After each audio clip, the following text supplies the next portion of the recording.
Hello and welcome to the Finance Magnates Virtual Summit keynote interview. Apologies for a little bit of lateness there. We experienced a few technical difficulties. LMAX Group found a 50p to put in the meter and the internet's working and we're ready to go. It's my absolute pleasure and honor to introduce to you today David Mercer from the CEO of the LMAX Group. David, thank you very much for joining Finance Magnates. Thank you very much for coming here today. Hi Ben, good to see you. Brilliant. And so for me personally, it's been something to look forward to. I've been in the job for a year now. I've had the pleasure of reporting a lot of your success and a lot of your achievements within that year. And so it's a good opportunity for myself and others to really find out from the horse's mouth, if you pardon the pun, exactly what's been going on there and the secrets of the success. So the LMAX Group, David, comprising LMAX Exchange, LMAX Global, and LMAX Digital, has really become a major force within the FX and crypto industry. And it's been quite a journey for you personally and the LMAX Group since you took over as interim CEO in 2011. Can you talk us through that journey, interim CEO, management buyout? Because if I'm not mistaken, at the time, the company was losing around 1.5 million a month. So, don't remind me. Yeah. So what made you make that decision then? Look, you know, the story is simple. So I came in just to look at a startup, and typically there was some sort of standard startup errors had been made. So I just came in for 6 months to see whether there was any value to salvage for the shareholders. And that was a 6-month gig, to be honest. And I suppose everyone thought we'd probably close it down. LMAX stood for London Multi-Asset Exchange, and there was lots of tech projects going on involving equities and things like that. So I just looked, and there was 100 people in the company, 105 people in the company, no revenues, a lot of costs. But when I opened up the hood a little bit, I discovered that actually they built some world-leading technology. They had some excellent people. They just had focus perhaps on the wrong products, focused on the wrong client base, and in some ways hadn't finished the product. So we just put a plan together, initially a 3-year plan that said, okay, let's narrow our focus. I think that's important for LMAX Group. Even today, we try and have a singular focus. You know, that's my advice, if you like, to any budding entrepreneurs out there, is to have a singular focus and to have the perseverance and persistence required to follow that single focus no matter what. So we just focused on the world's largest asset class, foreign exchange. Of course, I had to refinance the company, so shareholders put in some more money, etc. I finished the product. Sorry? Remortgaged your place? No, that was later, actually. This was initially I was at that stage still just an employed CEO with some equity options. And halfway through that 3-year plan, which was to get to break even, the shareholders themselves changed focus, and they decided they didn't really want to be in capital markets anymore. So it was then that I ran around the city trying to raise some money, given it was quite a short time frame, 6 weeks or so, and ultimately decided that we just buy it ourselves. So we did an MBO, and myself and the team helped me out, raised 3.6 million to buy the company. Back then, ended up closing the deal at the start of 2013, and then that's really where I see the LMAX Group you see today being born. Because suddenly we weren't just employees. Suddenly we had real skin in the game. I had a real team that believed. I had a team that was brave enough to believe that we could win in the FX space. We had some runway in terms of finance. I appointed some excellent financial advisors and legal advisors who are with us today. And then we got on with it, and we were totally in control, totally independent, and in fact we are today. So you know, we're 100% employee manager owned today, and you know, we just continued with our plan really, which was to get to break even within 3 years. We did that. When we did the MBO at the time, we were losing $800,000 a month. So hats off really to the team around me. And that's just shows you our belief. I mean, I'd say one thing to everyone out there: entrepreneurs are people who take risk with their own money. There's an awful lot of entrepreneurs out there who are minority shareholders and backed by private equity and venture capital. But, myself and the team, we wrote our own checks. And yet, you jokingly said it, but a lot of my team remortgaged their house and their houses, went to family members, raised the money. However, there was no external financing here. So we had to write our own checks. We had to have the courage of our convictions. We believed in the product. We believed in the product that today is LMAX Group. And there's nothing like a motivating factor than having a vested interest in your workplace as well, or it should be. And so you said that you had a 3-year plan to break even, and it was actually in 2014 you broke even, I believe. And so moving forward to where we are today, the LMAX Group is listed I've got a list of the achievements here. I feel like Eamon Andrews in This Is Your Life, and you're one of the only few people that will get that gag. So you're listed in the Deloitte Fast 50, the Sunday Times Tech Track 100. You're the fastest growing fintech company for 3 years. And from my point of view, Finance Magnates has reported your record profits in 2019, record half profits in 2020, and a plethora of other records broken. Can you explain, say, the secret of the success of the distinct LMAX business model and what you attribute the success to? 3 things really, maybe 4 actually. I'll give you the 4th at the end. But there's no great secret in that. You have to have, in this industry, in capital markets today, in FX today, you have to have great technology. And I believe we have great technology. We've always had great technology before me. And we've continued to invest in it. It's my singular biggest investment is technology every year. I mean, you don't just set it and forget it. You must continue building it. We rewrite about 1/3 of our code every year. We don't have legacy technology. So we're always expanding our technology stack, always enhancing it. And number 1 on that list every year is performance and capacity, always trying to raise the bar higher. The second bit is the team around you. I'm very fortunate to have a fantastic team of FX specialists first and foremost, and now crypto specialists. I mean, people talk about our competitors out there and the great securities exchanges that enter the FX space, but I believe they lack the 3rd bit, which is a singular focus. Our singular focus is to build world-leading exchanges, and initially in foreign exchange, and then secondarily in crypto with LMAX Digital. So those are the 3 things really: technology, people, focus. And the 4th bit, never forget it. And if any entrepreneur doesn't mention this, then they're being a little bit disingenuous, right? The 4th bit is a bit of luck. Okay, so that luck can be with the people around you, that can be with your first client, that can be with the macro environment around you. So never dismiss that. And if you read any business book, the best leaders, I think, in the planet, or people that I would look up to and people I would follow, they always have a little bit of that in their corner.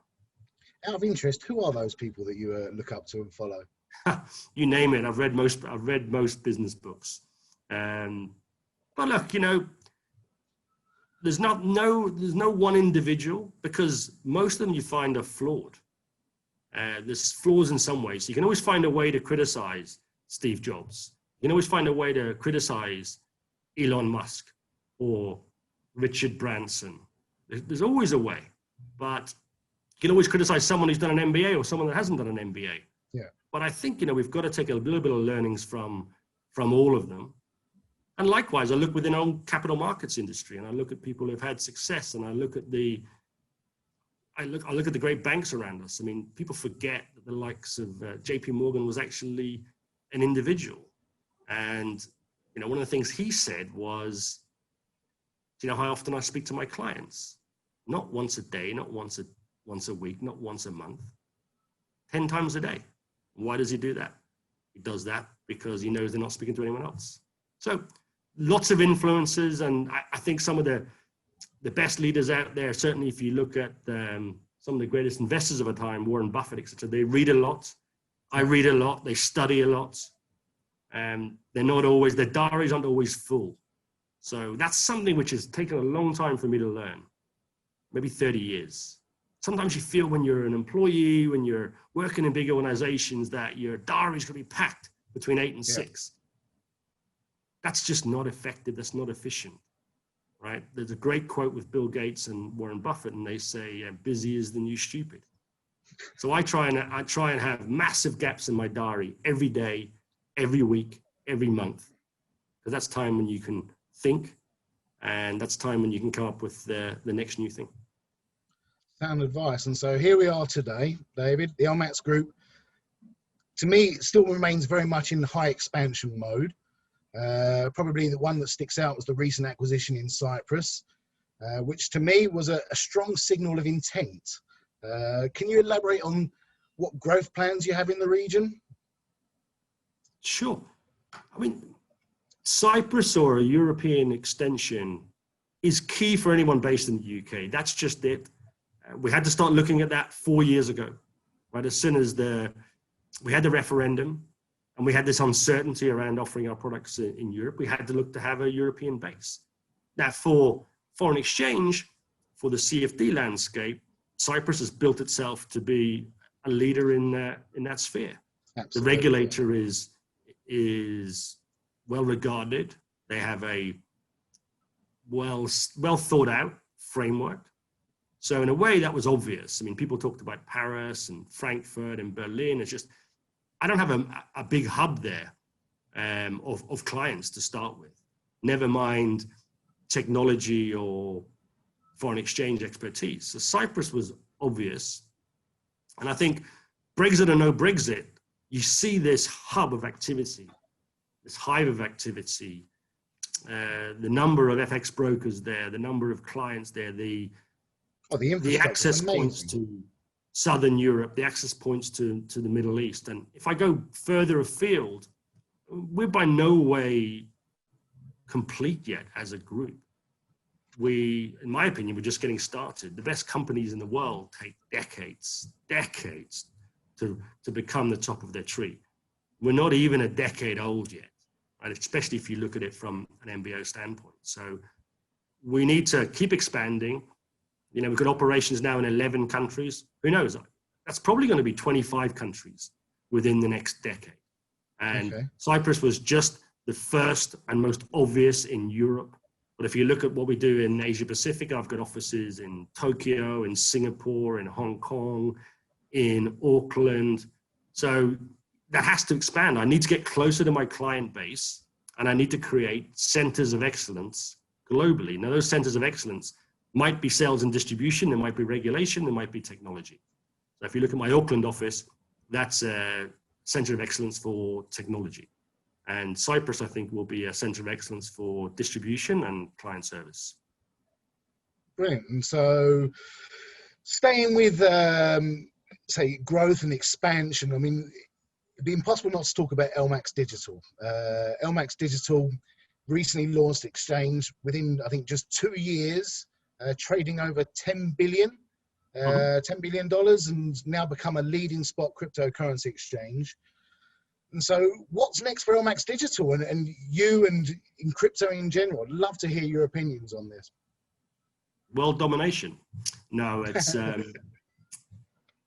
look, I think it's first of all, let's start right at the top. If you don't think blockchain technology is going to change capital markets, I suggest you exit stage left now. It's going to change everything we do in the next decade. Primarily, that starts from payment and settlement, so the back end. It's going to change everything we do in traditional capital markets. Now, what you've seen over the past few years is an amazing resilience of the crypto product. So we're now today at all-time highs, not quite all-time highs, sorry, that was December 17, but you've seen it break through 18,000 again, and the market cap higher than ever. So, you know, we were basically approached by our institutional customer base in FX and said, David, we need something industrial-like, an institutional exchange to transfer risk and to trade with like-minded participants. And that was 3 years ago. So look, today will be a great day for us. You know, I think already we've traded over 600 million of Bitcoin. We trade $10 billion a month for sure. Yesterday was 700 million. So we'll probably do $1 billion today, and I think every day going forward. But we haven't even scratched the surface. So 37% of my digital client base trade another product with us. What's missing is I have 34 of the world's biggest banks trading on LMAX Exchange. Now, not one of them are trading digital yet. Okay. I can tell you that we're in a lot of conversations with some of the biggest banks in the world who have to offer this product to their client base. That will happen in 2021, 2022.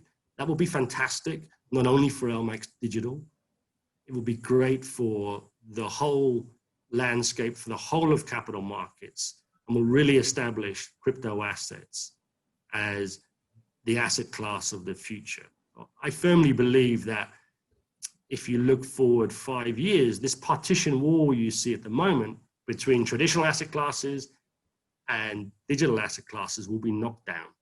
So it's just a matter of time before you see the S&P traded against Bitcoin or a stable coin. People trading decentralized or centralized multi-assets with digital assets and crypto assets as the core. So, you know, I think we all need to get with the program. We need to learn from it. We have to help it evolve. And I'm pretty sure, you know, LMAX Digital today is the #1 institutional exchange. That's just a fact. You can look at all the league tables out there. The only exchange that trades more than us in Bitcoin every day would be maybe the biggest retail exchange. But otherwise, we're in, you know, we're the top 1 institutionally, and we're typically in the top 1 to 3 globally. So we're just starting. I believe that every exchange takes around 7 years to get going, to get that depth of participant, not just depth of liquidity. Okay. So that you can print volumes in low volatile environments and high volatile environments. So, you know, LMAX Digital's 2 and a bit years old right now. So we're just getting started. We're #1, but I expect our volumes to be multiples of what they are today, and I expect it to become a very valuable part of the LMAX group. Excellent. A genuine watch this space then. I'd say so. I mean, sorry, I didn't answer the second part of your question, which is what's next. I mean, it's inevitable that we'll go into new products. So to be clear, it's an exchange group only works well with highly liquid products. So foreign exchange is the most liquid asset class in the world. So we can list 80 currency pairs, but there are many more available. Mm-hmm. In LMAX Digital, we only list the top five coins, starting with Bitcoin. But there are hundreds of altcoins. There's just not enough liquidity in them. So for a start, we need to go deeper into those coins when they become liquid, list those, create an order book, create an ecosystem for those. And then it's also inevitable that we'll move into the derivative space. There's no one has a God-given right to own the derivative space just because they happen to do it in currency futures, for example. Yeah. So yeah, my eyes are on that prize. My eyes are on those big shops down the road here or in Chicago. The guys that don't really believe in crypto, because all they really offer you is a non-deliverable forward, right? And they call it a future, right? Fiat settled crypto future. That adds nothing to the ecosystem. So, you know, watch this space. It's inevitable in the next year or two that we'll move into the derivative space. And it's our intention to be the #1 club in spot and derivatives for LMAX Digital. That's a verbal contract. It's out there now. It's a statement to go by. And so I want to just take you to COVID. The coronavirus pretty much dominated, managed to avoid it so far, pretty much dominated 2020. I mean, the massive impact upon profits on the upside. What have been the biggest challenges and opportunities that COVID has presented so far? Challenges, I think the key challenge for everyone, first of all, was, worldwide. I mean, how do we look after individuals and their family? That's genuinely the problem. There was a lot of fear around in February and March. So how do you operate and also look after people's mental and physical well-being? So that was the first big challenge. I think as industries and as world nations, we've done okay in that. As an industry, in the FX industry and in the digital industry, we had to prove that we could operate. I mean, if you look at LMAX Group, it would be 150 people in the office any given day. We went to 8. And, your lead regulator in the UK says, David, you're essential financial market infrastructure. How are you going to operate?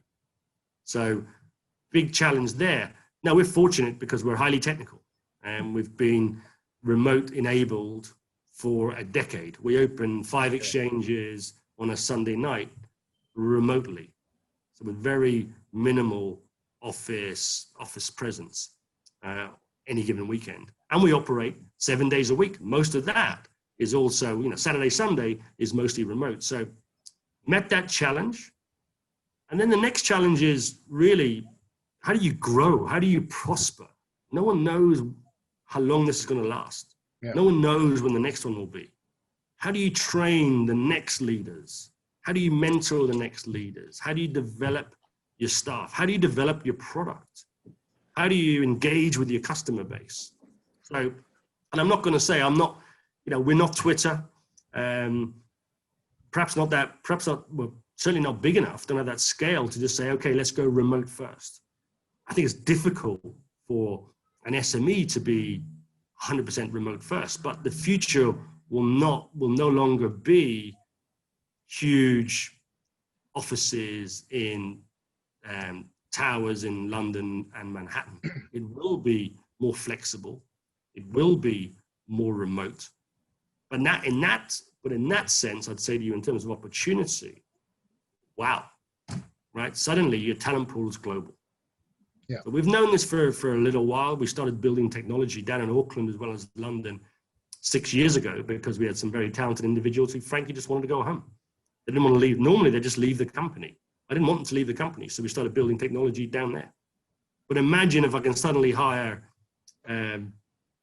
the best low latency experts in Silicon Valley, in New York, in Chicago, 24-hour development, 24-hour distribution, 24-hour markets, 7 days a week markets. So I think with it, we've all had to get an accelerated MBA, if you like, an accelerated degree in remote working over the past 9 months. And I think we'll all be better for it. So I think there's huge opportunity. When you look at the markets themselves, again, look, everyone out there somehow involved in foreign exchange or crypto, they should give themselves a pat on the back, frankly, because these two markets held up remarkably well at the start of the pandemic. So you saw the sell-off in equities. You saw the fact that people were paying you to buy oil. You saw the dislocation in gold. It simply wasn't moving. Foreign exchange, the most liquid asset class in the world, operated. Sure, there was volatility, but there was liquidity, there was depth. And then you look at the digital space, look at the crypto space. The Bitcoin graph, back when it traded down, it dropped from 10,000 down to 4,000. The graph, there was no end. It's just a falling knife. It said it was going to zero. It didn't. But it went to 1 to 0. Oil went to 0 and beyond. Crazy. So the resilience of that asset class was good to see. And I think gives everyone confidence in the years ahead. Yeah. So again, I'd say to everyone in FX and crypto, well done. We withstood a significant shock. And that will only stand us all in good stead going forward. Brilliant. Well, so going forward, David, the last question, I need to know, I'm sure the viewers here would like to know, plans for the LMAX Group. We've got you're London based. You said about not being in London, big London office blocks. You're London based. We've got Brexit looming. We haven't talked about Brexit. And there's a post-COVID-19 landscape to plan for. I mean, how do you plan for the post-COVID landscape, Brexit, and basically LMAX Group over the next 5 years?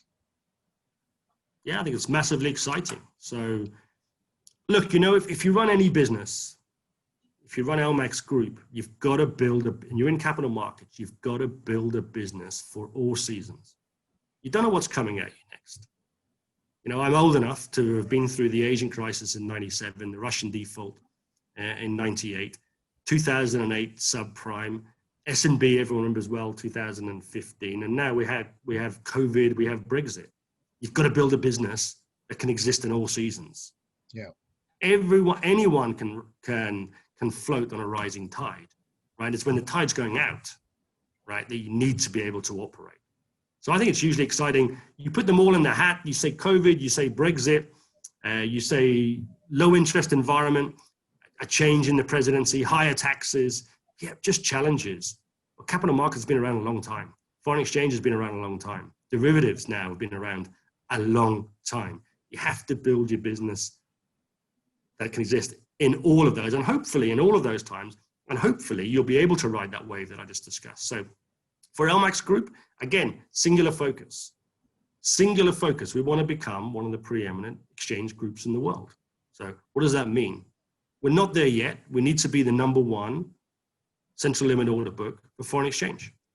We need to be the #1 central limit order book for cryptocurrencies. That's it. So that's our focus. That's what we're aiming to do in the next 5 years. You can come to my office and you'll see LMAX 2025 is on the wall. That's our focus. That's what we need to deliver. We've made some good steps in the last decade. The next decade should be even more exciting. And yeah, back to something you discussed earlier, distribution is key. So expect us to have more and more overseas operations. We haven't got every client in the world yet. We need to have every client onboarded. There'll be a lot of people watching this who don't yet trade with LMAX Group. So I need to pick up the phone. I can't just rely on them. I need to keep telling them why we have a better product. So that's it. That's simple. I love what I do. I'm very fortunate again to have a fantastic team around us. We now have a proven brand. So it's time to put the foot down, give everyone else something to think about, and hit that singular focus of being the leading exchange group in the world. Brilliant. And staying in London, on a personal note, because I'm a North London boy myself, do you think London can retain its as a financial services hub? For sure. I'm born and bred in Belfast, but I'm a proud Londoner, having been here for well over 30 years now. London has the infrastructure, the talent, the history to be the best capital market in the world, but we cannot rest on our laurels. I talked to some of the leading lights allegedly in some of the politicians, and they need to help us. They need to invest, and they need to invest in talent. They need to invest in technology, and they need to come up with an efficient tax regime. Otherwise, businesses will just leave the great city of London. Some already have, and they're not coming back in a hurry. You hear about some of the leading banks setting up in European operations in Frankfurt, in Amsterdam. They're not coming back in a hurry because they're like an oil tanker, right? It takes a long time to move them. They've moved. So we need to hold on to what we have. And can I just say, I'd love London to maintain its position as the leading entrepreneurial center on the globe. Second only probably to Silicon Valley, but we need some help there with policy. But I think, yes, here to stay. But again, LMAX Group, I'm not going to be foolish about it. I'm not sitting here with saying that it always has to be UK. We have 11 offices globally. Yeah. Right? We have a hub in Singapore. We have a hub in New York City. We have a hub in London. Right? As we just talked about it previously about Cyprus, about Auckland, about Hong Kong, about Singapore. There's more to come. So it's relatively easy for us to operate our business anywhere. If it becomes too problematical in the UK, who knows? Maybe James Dyson was right. I hope not. And I hope that sometimes someone at number 10 listens and they help us create an entrepreneurial society and create opportunity and jobs. I mean, it's very important that everyone understands that. It's entrepreneurs who create opportunity and jobs. The enterprise economy is essential for the United Kingdom to remain at the forefront of international trade and, of course, capital markets. Placing a lot of confidence in this government's ability. A lot of confidence. You know, it shouldn't be this government or any particular government. Doesn't matter what color they are, right? They need tax revenues. They need GDP to go up. It's very simple. They need to create opportunity, right, for the youth. And the way to do that is to invest in the enterprise economy, right? We can't all be civil servants. Someone has to pay for the civil servants. It's as simple as that. So I hope, again, the 3 T's I mentioned earlier: technology, taxation, and talent. Make those 3 investments, the great and the good, and the UK will only thrive post-Brexit. Amen. Brilliant. David, thank you very much on that bombshell of Britain's continued brilliance and dominance in the world. Thank you so much for your time. Thank you so much for your insight. It's been an absolute pleasure.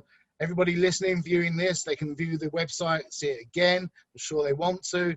And thank you all. Thanks, Ben.